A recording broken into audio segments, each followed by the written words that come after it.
Imeya yeTheku ithi izinhlaka zomthetho zijutshwe kuzona zonke izingxenye zedolobha ukuqinisekisa ukuphepha kwabo bonke abantu abavakashele iTheku ngoba bazibeke phambili ezokuvakasha kuleli dolobha.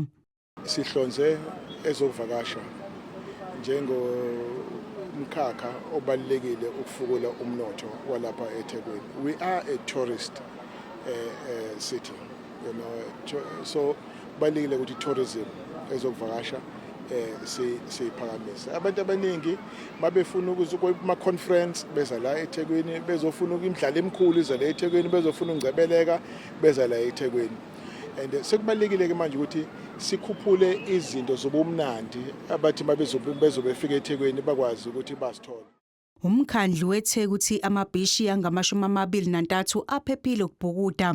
Kepha ababhukudi baxwayise ngokuthi basebenzise amabhishi afanele ukubhukuda.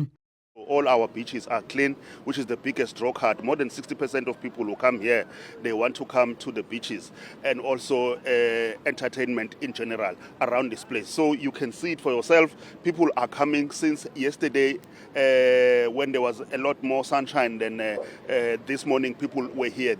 Izivakashi zithi zikuthokozele ukuzochitha isikhathi emabhishi eTheku. Durban is good as one may expect it to be. We're not living here. We're from Limpopo, somewhere in Hoedspruit. Of course, Hoedspruit is a tourist attraction.